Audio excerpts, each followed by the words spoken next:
सेना प्रमुख श्रीमान बाळासाहेब ठाकरे यांचा,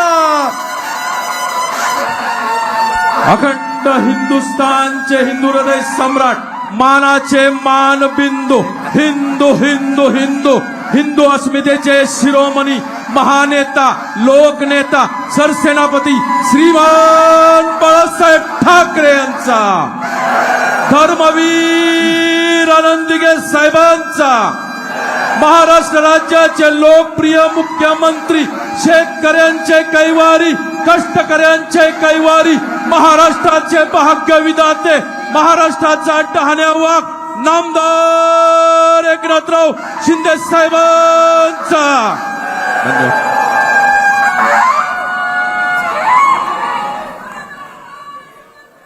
छत्रपती शिवाजी महाराज की जय भवानी, जय भवानी.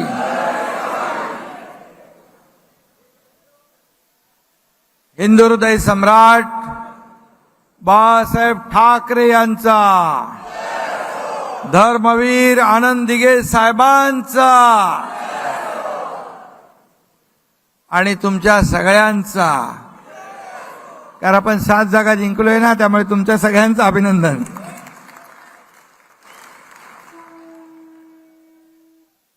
आणि व्यासपीठावर उपस्थित सर्व नेते, रामदासबाई आहेत, गजाभाऊ आहेत, आनंदराव आहेत, सर्व मंत्री, केंद्रीय मंत्री प्रतापराव जाधव, आपलं देखील मनापासून अभिनंदन करतो. 7 खासदारांचं अभिनंदन आणि स्वागत आपण केले. सर्व खासदार, आमदार, आपले सर्व नेते, उपनेते, जिल्ह्याचे प्रमुख, व्यासपीठावरील सर्व सन्माननीय मान्यवर, उपसभापती आपल्या नीलमताई आहेत, महिला आघाडी आणि हे संपूर्ण सभागृह खचाखच भरलंय. कुठे मुंगी शिरायला जागा नाही. हा भगवा सागर इथे आपल्याला पाहायला मिळतोय.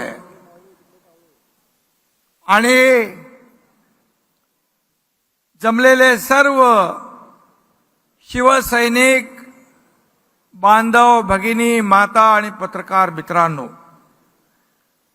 बाळासाहेबांनी स्थापन केलेल्या शिवसेनेचा आज 58वा वर्धापन दिन आहे. मराठी माणसाच्या न्याय हक्कासाठी शिवसेना प्रमुखांनी खऱ्या अर्थाने शिवसेना सुरू केली, स्थापन केली, त्याचा 58वा वाढदिवस. खरं म्हणजे या वर्धापन दिनाच्या निमित्ताने आपल्याला मी शुभेच्छा देत असताना माझ्या मनामध्ये एक वेगळी भावना, वेगळा आनंद आहे. कारण खऱ्या अर्थाने 1966 साली आज शिवसेना त्या काळी बाळासाहेबांनी स्थापन केली. आणि खऱ्या अर्थाने मग मराठी माणूस, त्याला न्याय हक्क, त्याला नोकऱ्या, हे सगळं करत असताना शिवसेनेची व्यापक भूमिका वाढत गेली. शिवसेना पूर्ण देशभरामध्ये आपली एका हिंदुत्वाचा पुरस्कार आणि गौरव करणारी संघटना म्हणून लोकप्रिय झाली.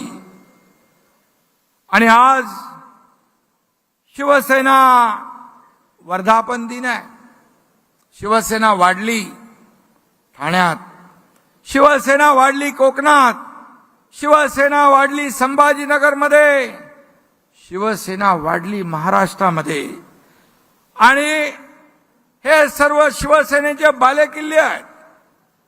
आणि आपण हे बालेकिल्ले आज अबाधित राखले.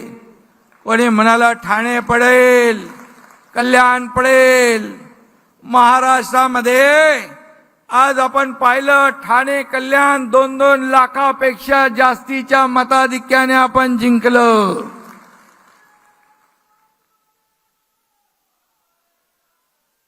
आणि संभाजीनगर जिंकलं. भुमरे इकडे आहेत. कोकणामध्ये एकही जागा उभाटाला मिळू शकली नाही. आणि म्हणून आपण हा विजय घासून पुसून नाही तर ठासून विजय मिळवलेला आहे. ठासून. शिवसेनेचा परंपरागत मतदार आज आपल्या सोबत आहे, धनुष्यबाणासोबत आहे.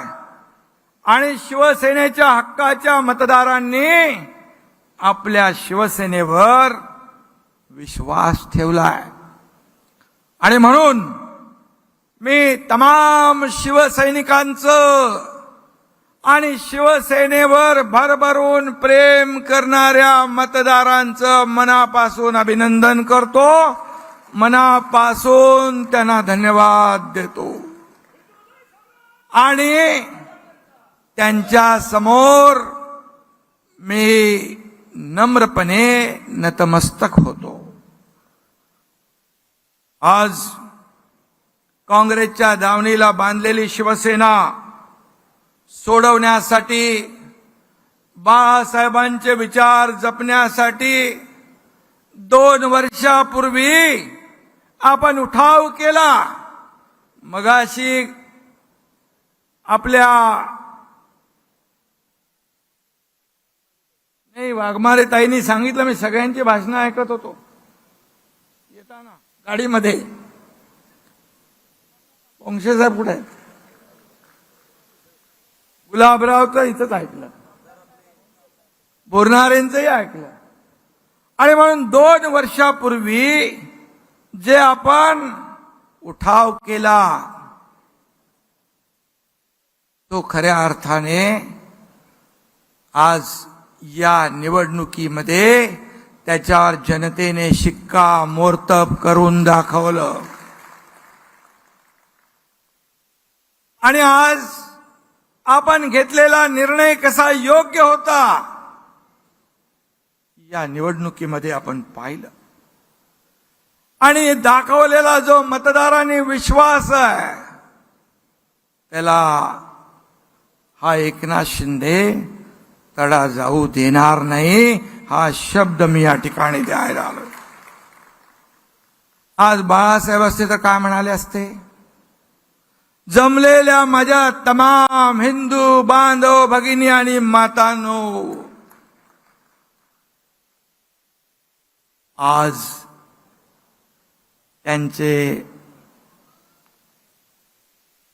त्यांचा वारसा सांगणारे त्यांना हिंदू म्हणून घेण्याची लाज वाटू लागली आहे. हिंदुत्वाची ॲलर्जी आलेली आहे. शिवतीर्थावर भाषण करताना देखील सगळी इंडिया अलायन्स होती, पण तमाम हिंदू बांधव भगिनी म्हणाले नाही. परंतु आज पण शिवसेनेच्या मेळाव्यामध्ये, वर्धापन दिनामध्ये तमाम हिंदू बांधव भगिनी मातानं बोलण्याचं धाडस त्यांनी केलं नाही.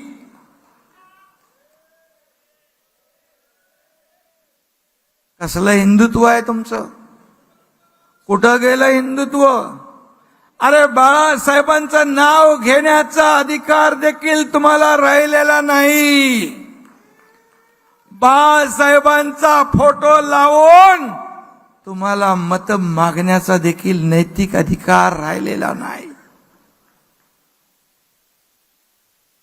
गर्व से कहो हम हिंदू है ही गर्जना बाळासाहेबांनी संपूर्ण देशात घुमली,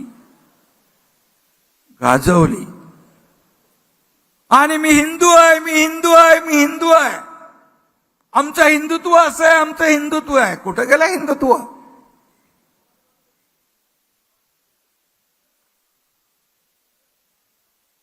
आणि म्हणून धनुष्यबाण पेलण्याची हिम्मत आणि ताकद मनगटात लागते.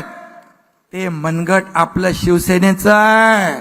आणि म्हणून धनुष्यबाणाला मतदान लोकांनी केलं.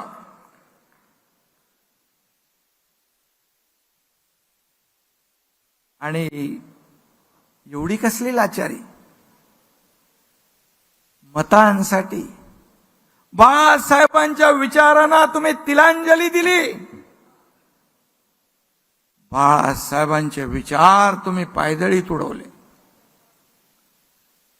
आज आपण लोकसभेच्या 7 जागा जिंकलो. रामदासभाई, आपण आणखी 3-4 जागा नक्की जिंकलो असतो.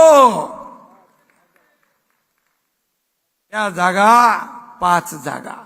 माझा विश्वास होता, आत्मविश्वास होता. पण आपण का जागा हारलो ते आपल्या सगळ्यांना माहित आहे. मी त्याच्यामध्ये जाऊ इच्छित नाही. तुम्ही गेलात, आता आपली महायुती अधिक मजबूत करायची आहे. मागचं सगळं विसरून ही महायुती ताकदीने आपल्याला पुढे न्यायची आहे. कारण या महायुतीमध्ये मी या राज्याचा मुख्यमंत्री आहे. त्यामुळे माझी जबाबदारी सगळ्यात जास्त आहे. आणि म्हणून ती जबाबदारी मी प्रामाणिकपणे आपल्या सगळ्यांच्या साथीने आणि साक्षीने पार पाडेन असा विश्वास मी आपल्याला या ठिकाणी.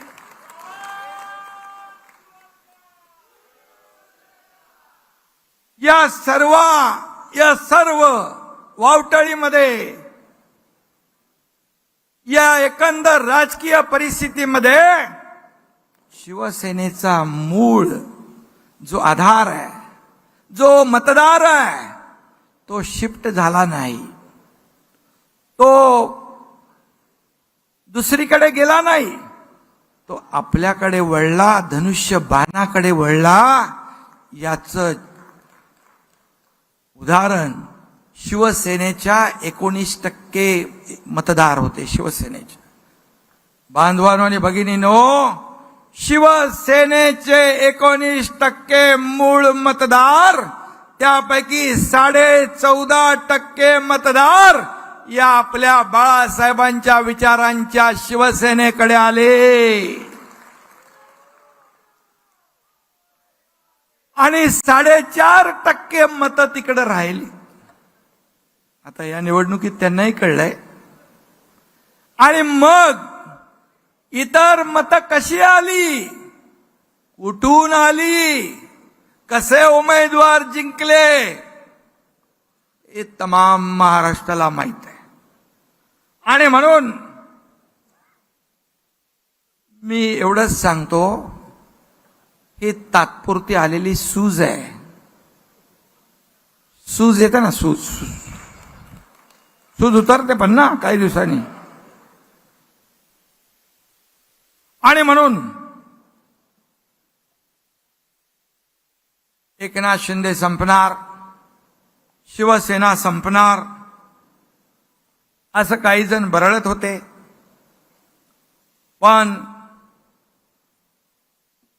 या राज्यातल्या मतदारांनी त्यांचे दात कुठे घातले? घशात. त्यांचे दात घातले घशात. हा एकनाथ शिंदे संपणार नाही. हा एकनाथ शिंदे संपला नाही. हा एकनाथ शिंदे जिंकला तुमच्या साथीने, माझ्या या व्यासपीठावरच्या सहकार्यांच्या आणि तमाम महाराष्ट्रातल्या शिवसैनिकांच्या साथीने हा एकनाथ शिंदे जिंकला आणि यापुढे देखील जिंकत राहील.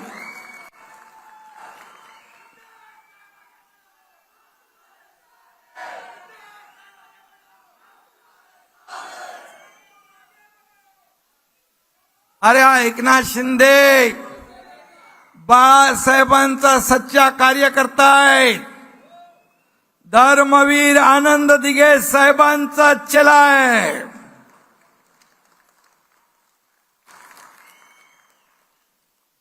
आणि तुमचं आणि या महाराष्ट्रातल्या जनतेचं प्रेम माझ्यावर आहे.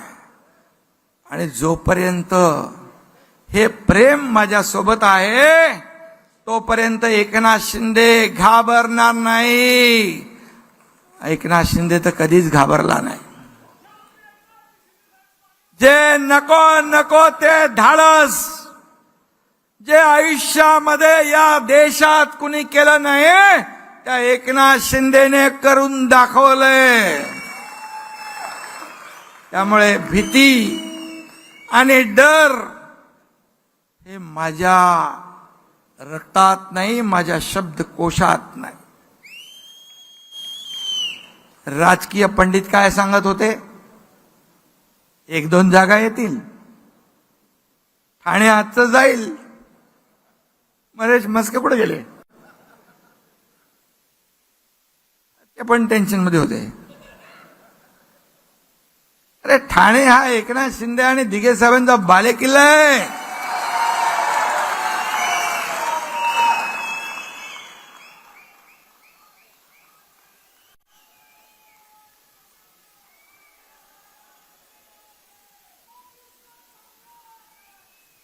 अरे बाबा असं नाही करायचं. आता आणि म्हणून आणि कल्याणमध्ये तर मी गेलोच नाही. एकदा फक्त गेलो. अरे बाबा मला एकदा येऊ दे. श्रीकांत म्हणतो तुम्ही बाकी सगळ्या मतदारसंघात फिरा, इकडे मी बघतो. खरं आहे. श्रीकांत शिंदे बद्दल मी एवढंच सांगेन, पहिल्या वेळेस 2014ला तो जेव्हा उभा होता उमेदवार म्हणून त्याला कोणी ओळखतच नव्हतं. स्टेजवर तो फिरत होता ती नियोजन बघायला. राजनाथ सिंग साहेबांची सभा होती. तो पोलीस आयुक्त का डीसीपी होते. हे पोरगा कोण फिरतोय? मी बोला अरे तो उमेदवार आहे. एकनाथ शिंदे यांचा मुलगा श्रीकांत शिंदे उभा आहे असं 2014ला त्याचा प्रचार झाला. पण 2014 नंतर 5 वर्षात आणि पुढच्या आणखी 5 वर्षात श्रीकांत शिंदे यांनी त्यांची कामाच्या जोरावर ओळख निर्माण केली.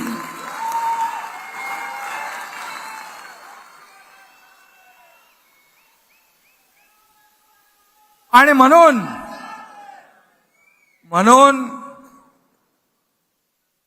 मी तिकडे जास्त वेळ न देता देखील त्यांनी चांगलं मताधिक्य घेतलं. अरे 4 लाखापर्यंत गेला होता. पण एक पेटी आली त्याचा लीड 1.5 लाखाने खास कमी झाला.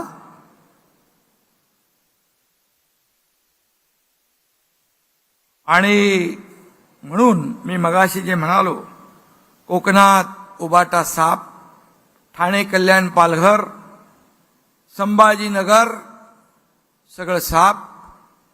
मुंबईतल्या 4 जागा कशामुळे गेल्या हे आता आपल्याला सांगण्याची आवश्यकता नाही. आपण 13 जागा समोरासमोर लढलो उभाटा आणि आपण त्यातल्या 7 जागा जिंकल्या. त्यांचा उभाटाचा स्ट्राईक रेट आहे 42%. आपला स्ट्राईक रेट आहे 47%. त्यांना 13 जागांवर 60 लाख मतं मिळाली. आपल्याला 62 लाख मतं मिळाली.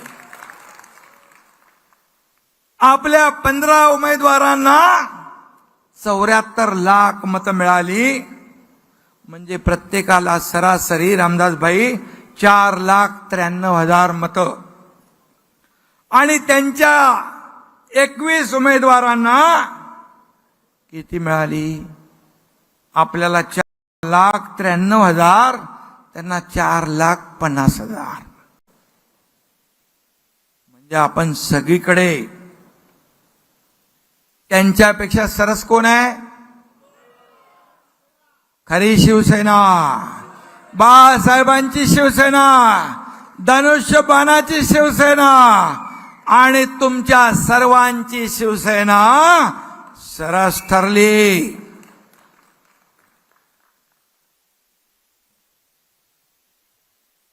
आणि त्यामुळे कोण जिंकलं आणि कोण हरलं हे स्पष्ट आहे. खरी शिवसेना कुणाची आहे याचा निकाल या निवडणुकीमध्ये जनतेनेच दिलेला आहे. आता आपण जनतेच्या कोर्टात गेलो होतो. तुम्हाला मी आठवण करून देतो, यापूर्वी झालेल्या ग्रामपंचायतीच्या निवडणुकीमध्ये आपल्याला लोकांनी ट्रेलर दाखवला होता. सगळ्यात जास्त जागा महायुतीच्या निवडून आल्या आणि आपल्या जागा शिवसेनेच्या 2200 आल्या होते. सरपंच 2200 आणि उभाटा तेव्हा किती नंबरला गेला ते माहीतच नाही पडलं. 5व्या का 6व्या? 7व्या. तुम्ही अजून एक नंबर पुढे. त्यामुळे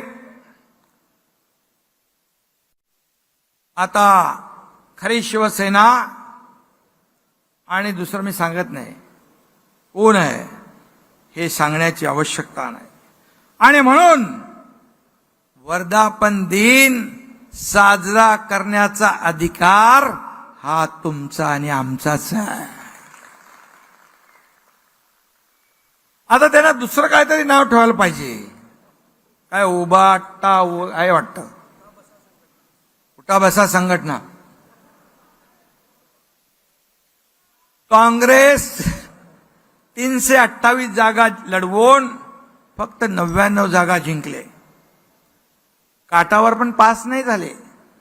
पण एवढा उन्माद, जसं काय देशामध्ये काँग्रेसचं सरकार आलं, इंडिया अलायन्सचं सरकार आलं. इथे 12 जागांवर हरलेली उभाटा जीत का जश्न मना रही है. आता हीच लावायला लागेल ना भाषा.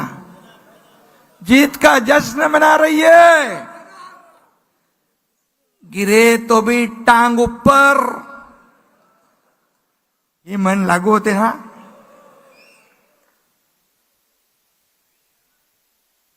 ते जाऊ दे, ते रामदास भाई बोलतील. दूधखुळ पोरगही सांगेल, उभाटा काँग्रेसच्या वोट बँकेमुळे जिंकलेली आहे.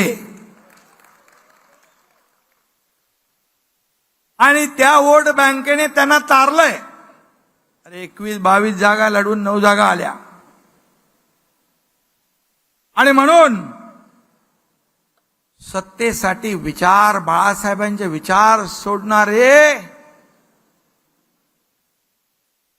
यांना काय म्हणायचं, विचार सोडणारे हे लाचार.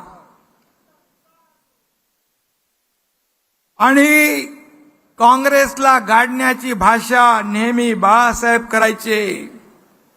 या काँग्रेसने बाळासाहेबांच्या मतदानाचा अधिकार काढून घेतला होता. याच काँग्रेसला मतदान करताना उभाटाचे हात थरथरले कसे नाहीत. ज्या बाळासाहेबांचा मतदानाचा अधिकार काढून घेतला त्या काँग्रेसला मी मतदान करणार हे अभिमानाने सांगणारे बाळासाहेबांचे विचारांचे वारस कसे होऊ शकतात. आणि म्हणून बाळासाहेबांच्या आत्म्याला किती वेदना होत असतील. आणि म्हणून आणखी काय बोलायचं त्यांच्याबद्दल. दक्षिण मुंबईमध्ये यामिनीताईंचा पराभव झाला. भायखळा, मुंबादेवी या ठिकाणच्या मतदानाची आकडेवारी मी तुम्हाला मुद्दाम इथं सांगतोय. Polling station number 25 Mohammad Umar road, आपल्याला किती मतं मिळाली? 4. त्यांना किती मिळाली? 542. बूथ नंबर 202 मिर्झा गालिब मार्ग, त्यांना मिळाली 797. आपल्याला किती मिळाली? 5. इथल्या 33 पोलिंग स्टेशनवर आपल्याला फक्त 187 मतं, त्यांना 17,816 मतं. मुंबा देवीची हीच परिस्थिती आहे.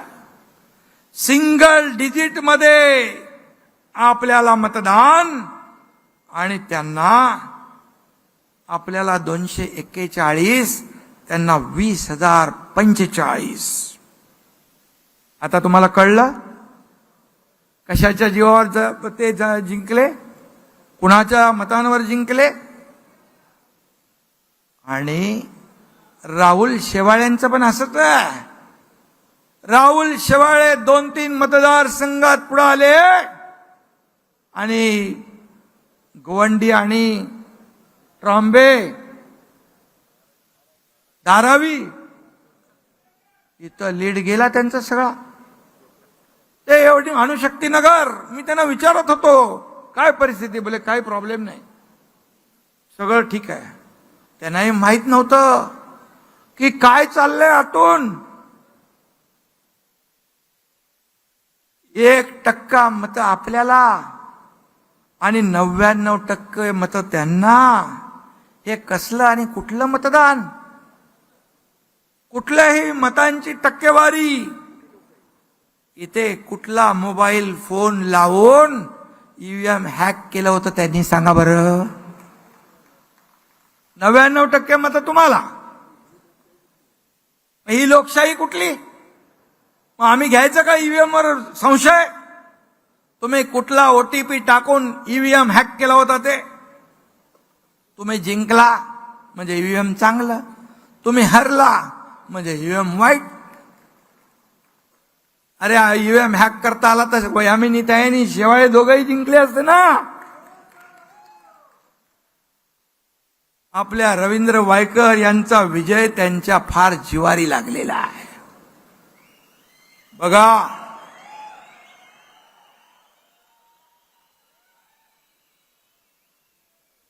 मी तुम्हाला सांगतो, हा एकनाथ शिंदे कधी आयुष्यात खोटा बोलला नाही. जिंकलो तर जिंकलो, हरलो तर हरलो. पण आम्ही जिंकलेला असताना, रवींद्र वायकर यांना हरवण्याचं काम करत असताना मी एकनाथ शिंदे का डोळे फक्त बघत राहू? मी डोळे बंद करून?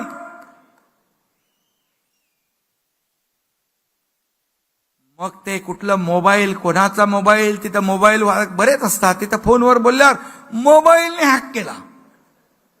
अरे जिकडे तुम्ही जिंकले तिकडे चांगली आहे ईव्हीएम. आणि म्हणून जे ईव्हीएमच्या बद्दल अनेक एक्सपर्ट लोकांनी देखील काही मतं मांडली. रवींद्र वायकर यांचा विजय पूर्णपणे जनतेचा विजय, तुमच्या मेहनतीचा विजय, मेरिटवर मिळालेला विजय आहे. कुठेही जा, कधी जा, पण विजय हा जनतेने दिलेला विजय आहे. खऱ्या शिवसेनेचा विजय आहे. नियतीने बघा,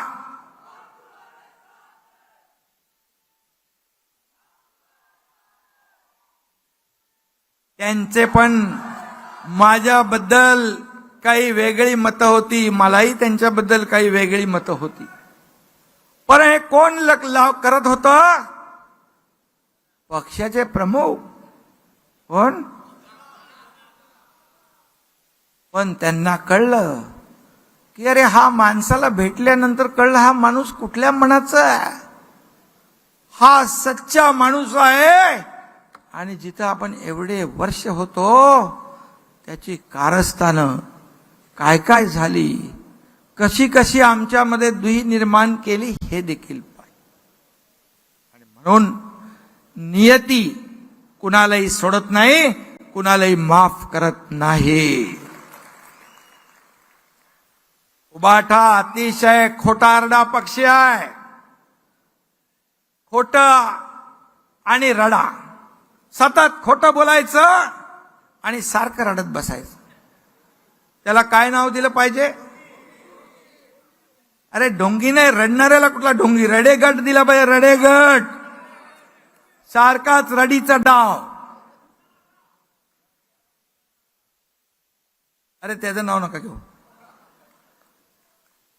जिंकलो जिंकलो असा ढोल तुम्ही पिटताय, पण कुणाच्या जीवावर हे तुम्हाला आत्माला माहित आहे. आणि म्हणून अरे माझा लिंक तुटेल मधीच मधी तुम्ही काय. शिवसेनेचा मतदार तुमच्या बरोबर राहिलाय का याचा विचार करा. मुंबईमध्ये त्यांच्यापेक्षा 2.25 लाख मतं जास्ती आपल्याला मिळाली.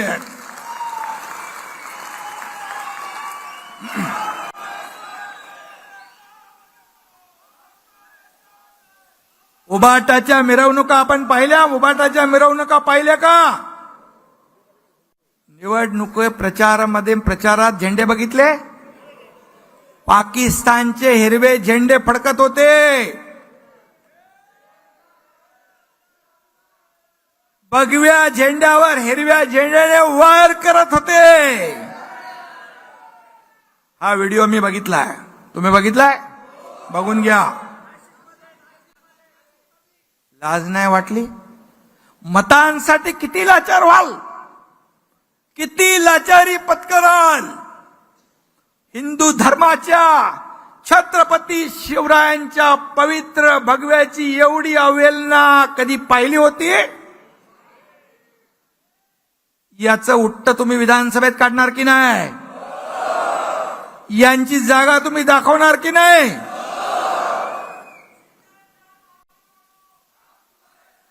इक्बाल मुसा सारखे दुश्मन, या देशाचे बॉम्बस्फोट मधले आरोपी यांच्या प्रचारात होते.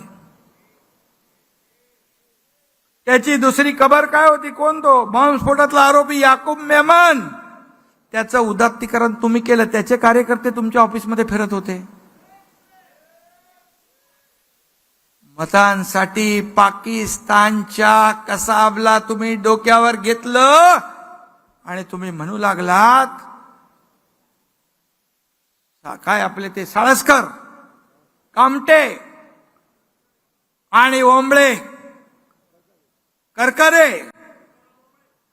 एक गोळी, कसाबच्या गोळीने ते शहीद झाले की नाही याच्यावर शंका उत्पन्न करता?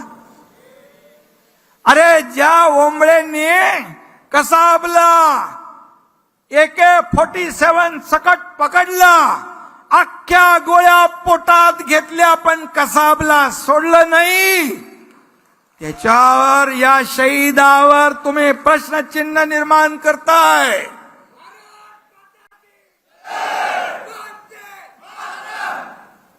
आणि म्हणून कुठं फेडणार आहे पाप? हे जनता इथंच आहे.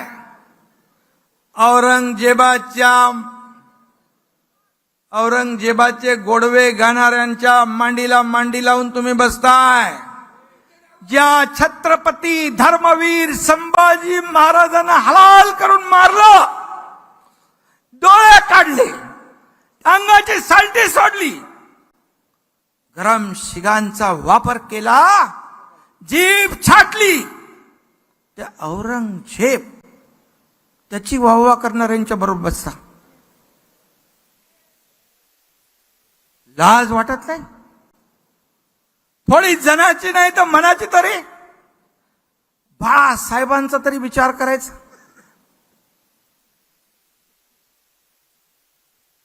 मगाशी पोंक्षेंचं मी भाषण ऐकत होतो, त्यांनी याचा उल्लेख केला. मत मिळवण्यासाठी कुठून फतवे निघाले हे पण सगळ्यांना माहित आहे. आणि आता ओवेसी पेक्षा आता उबाटाच आपला मसिया यांना वाटू लागलाय. हा मेळावा कुठं होतोय? वरळीमध्ये. या वरळीमध्ये कुणाला किती मतं पडली तुम्हाला माहित आहेत? अरे इथं उबाटा जेमतेम 6,000चा लीड घेतलाय. फक्त जेमतेम. काही म्हणत होते ते आम्ही 50,000चा लीड देणार. कुठं गेले राजीनामे देणारे? इथून लढतो तिथून लढतो, ह्याला पडतो त्याला पडतो. आता कसे जिंकणार? श्रीकांत शिंदे तर सोडा, नरेश म्हस्के म्हणाले मी महापालिकेत उभारतो, माझ्या समोर होते, म्हणजे खासदार व्हायच्या आधी. आता कसे जिंकणार? तुम्हाला भेंडी बाजार सारखा मतदारसंघ शोधावा लागेल.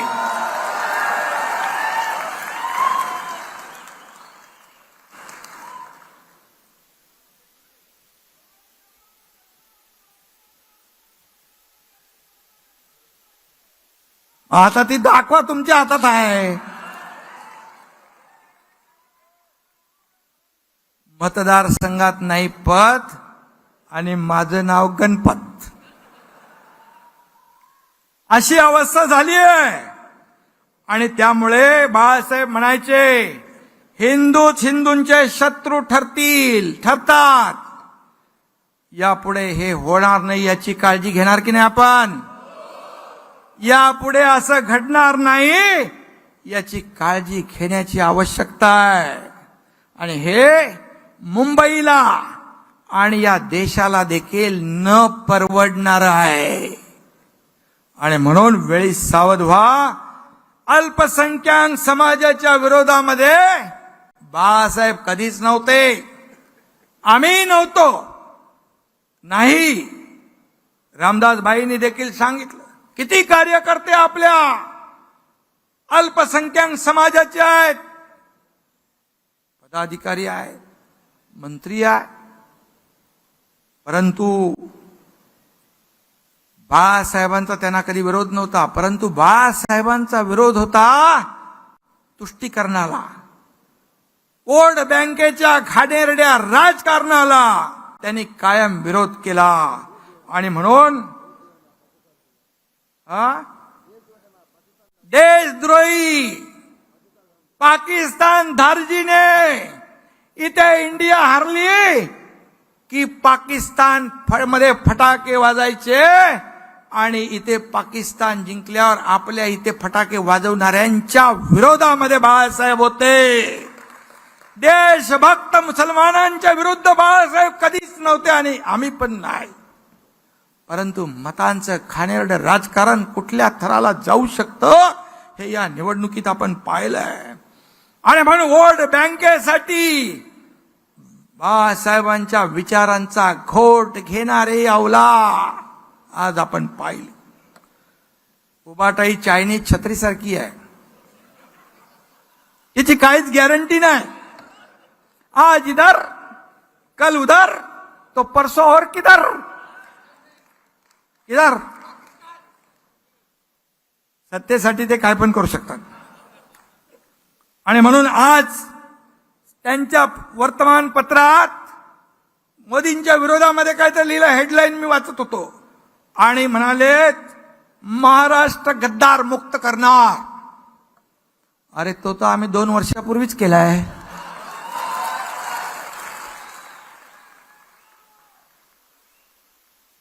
दोन वर्षापूर्वीच केला ना.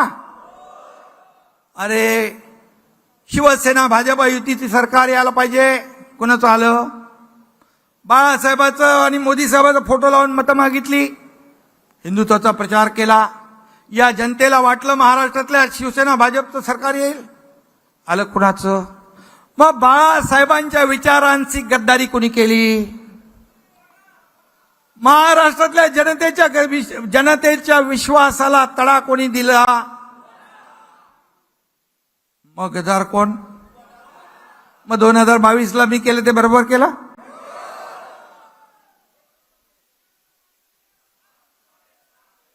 आणि या निवडणुकीमध्ये खोटारडेपणाचा कळस केला विरोधकांकडून. खोटं नॅरेटिव्ह पसरवलं. संविधान बदलणार, संविधान बदलणार, आरक्षण जाणार, आरक्षण जाणार. अल्पसंख्याक समाजासह दलित समाज, आदिवासी समाज या सगळ्या समाजामध्ये भीतीचं वातावरण निर्माण केलं.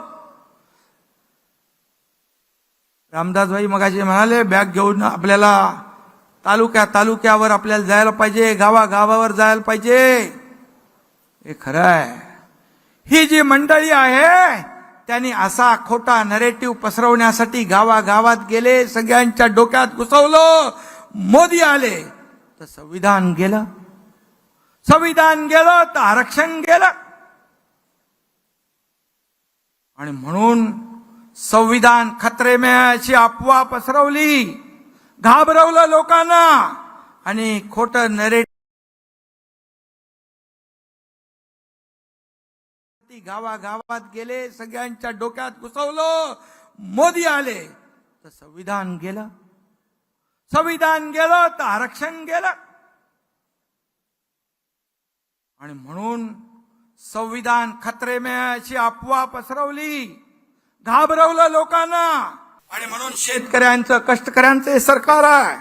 यांच्या समृद्धीसाठी आता मध्ये कांदा, सोयाबीन, कापूस आणि दूध याच्यावर थोडा परिणाम झाला. सरकारने निर्णय घेतला होता, 4,500 कोटीची तरतूद केली होती, परंतु आचारसंहितेमुळे आपण ते वाटू शकलो नाही. हे सर्व पैसे तात्काळ शेतकऱ्यांना वाटले जातील आणि या शेतकऱ्यांना न्याय देण्याचं काम करू. आणखी देखील योजना आमच्या सरकारच्या माध्यमातून आम्ही करणार आहोत. शेतकऱ्यांसाठी, महिला सक्षमीकरणासाठी, महिलांना ताकद देण्यासाठी आणि युवकांना रोजगार देण्यासाठी, ज्येष्ठांना देखील योजना सरकार आपलं करतंय.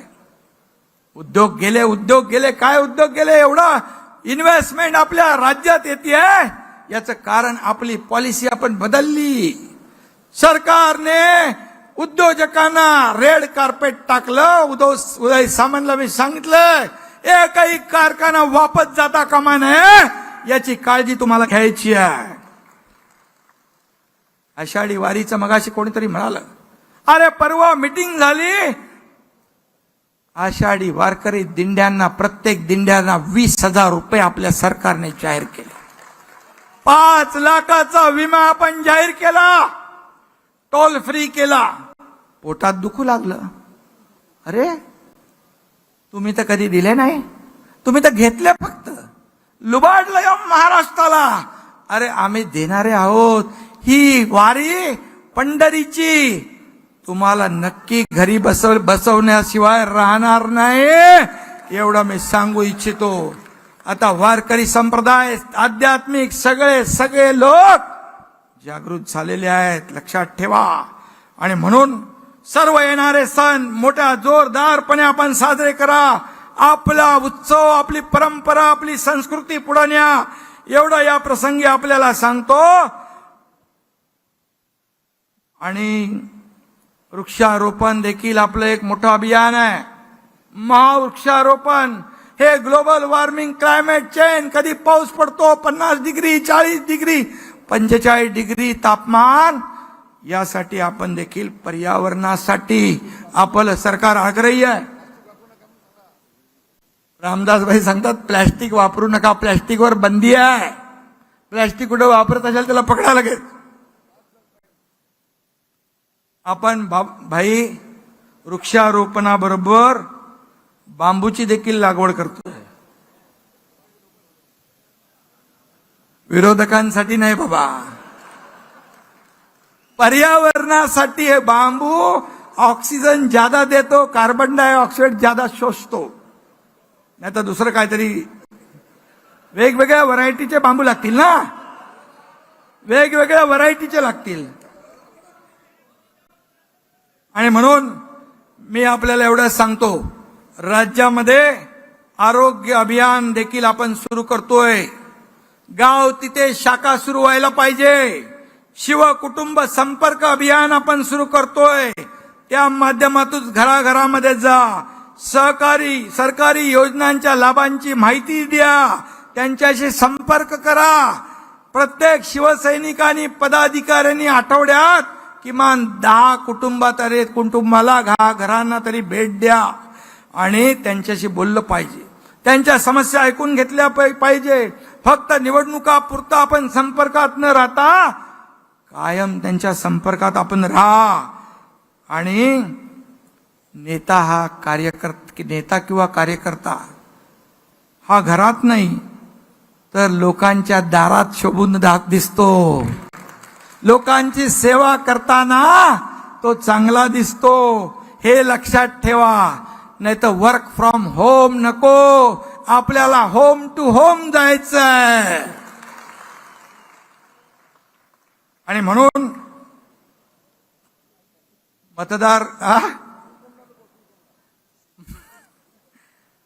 मतदार यादीत नावं कमी झालेली आहेत, ती शोधा लगेच ताबडतोब. ती नावं टाकून द्या. काही लोकांनी फोटो दिले नाही म्हणून नावं कापलेली आहेत, ती नावं पुन्हा नोंदवा. नवीन मतदार नोंदणीची मोहीम सुरू आहे, त्याच्यात आपण लक्ष द्या. विशिष्ट ठिकाणी मतांचा टक्का वाढतोय, पण आपल्या मतांचा टक्का कमी का होतोय याचा देखील विचार आपण करा. आणि हा धोका लक्षात घेऊन आपला मतांचा टक्का वाढवा. आपण बेसावध राहिलो, आपण जिंकणारच आहोत या भ्रमामध्ये राहिलो, पण ही चूक पुन्हा करता कामा नये.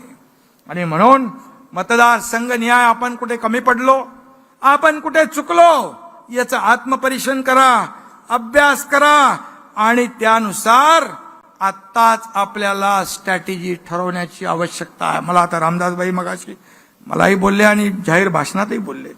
आणि म्हणून 2 वर्षात आपल्या सरकारने केलेली कामं लोकांपर्यंत पोचवा. 10 वर्षात मोदीजींनी केलेली कामं लोकांपर्यंत पोचवा. विरोधकांच्या खोट्या प्रचाराची दुर्गंधी ताबडतोब पसरते. आपल्या विकासाचा सुगंध आणि आपल्या विकासाची कामं तुम्हालाच पोचवावी लागतील, आपल्यालाच पोचवावी लागतील, दुसरा कोणी येणार नाही. आज आषाढीच्यावर टीका करतायत. आपण योजना केली, स्वागत करायचं सोडून त्याच्यावर टीका करतायत. आणि म्हणून खोटं बोला पण रेटून बोला. ही गोबेलचे बाप रोज सकाळी उठतात आणि खोटं बोलतात, यांचं खंडन केलं पाहिजे. आपण वस्तुस्थिती लोकांसमोर आणली पाहिजे. हे असं नाही, हे असं आहे, तरच विधानसभेत आपण मोठ्या प्रमाणामध्ये यश मिळवू शकतो. त्यांचा खोटारडेपणा खोडून काढा. आणि म्हणून मी आपल्याला एवढंच सांगतो, जंग जंग पछाडलं, मोदी द्वेषाने सगळे एकत्र आले. काय झालं? मोदी हटाव, मोदी हटाव, मोदी हटाव. मोदी तो मोदी हटाव हटाव म्हणणारे मोदी हटाने वाले तो हट गए, मोदी जी तो बैठ गए. अब क्या करेंगे? आणि म्हणून मोदींना तुम्ही रोखू शकले नाही. काही लोक म्हणाले तडीपार करा, पण तुम्हाला सत्तेपासून या देशातल्या जनतेने तडीपार केलंय हे विसरू नका. आणि म्हणून हे डबल इंजिनचं सरकार आहे. 2 वर्षात डबल इंजिन सरकारने काम केले. आता केंद्रात एनडीएचं सरकार आहे आणि राज्यामध्ये देखील आपलं महायुतीचं सरकार आल्याशिवाय राहणार नाही. काळ्या दगडावरची भगवी रेघ आहे. पुढच्या 5 वर्षात या विकासाला बुलेटचं इंजिन लागल्याशिवाय राहणार नाही. या वेगाने आपण काम करू. आणि म्हणून एवढंच सांगतो, यांना आता थोडा काहीतरी जमाल घोटा द्यायला पाहिजे की नाही. यांची सूज जी आहे, सूज आलेली जनता उतरवेल की नाही. आणि म्हणून यांना हिंदुत्वाचा झेंडू बाम आहे ना, तो लावायची वेळ आलेली आहे. झेंडू बाम माहित आहे ना. त्यासाठी आपल्याला प्रचंड मेहनत करायची आहे. त्यासाठी आपल्याला आज निर्धार करायचा आहे. आपला निर्धार आहे शिवसेना मजबूत करण्याचा. आपला निर्धार आहे शिवसेनेचा विचार जपण्याचा, बाळासाहेबांचे विचार जपण्याचा, हिंदुत्वाची शान राखण्याचा. आणि आपला निर्धार आहे राज्याच्या प्रगतीचा आणि समृद्धीचा. आणि आपला निर्धार आहे विरोधकांना चारी मुंड्या चित करण्याचा. आणि आपला निर्धार आहे या विधान भवनावर पुन्हा एकदा महायुतीचा भगवा झेंडा फडकावण्याचा. आणि म्हणून आगामी निवडणुकांमध्ये विजय मिळवल्याशिवाय स्वस्थ बसणार नाही अशी शपथ आज आपण घेऊया. घेणार? सगळ्यांनी शपथ घ्या. या विजयासाठी आजपासून आपण कामाला लागूया. आता आपला एकच नारा, ग्राम सभा ते विधानसभा. धन्यवाद. जय हिंद, जय महाराष्ट्र. साहेबांना विनंती. Come on guys, hurry up. अरे सुन ना, एक ब्रेक ले लेते हैं. Guys, I'm telling you, तुम लोगों को सही से ट्रैकिंग नहीं आता. But that's okay, you can learn. रोज का ढक्कन देना. ये रेड वाला है, सही वाला देना. अबे ढक्कन, पहले तो सही पानी पीना.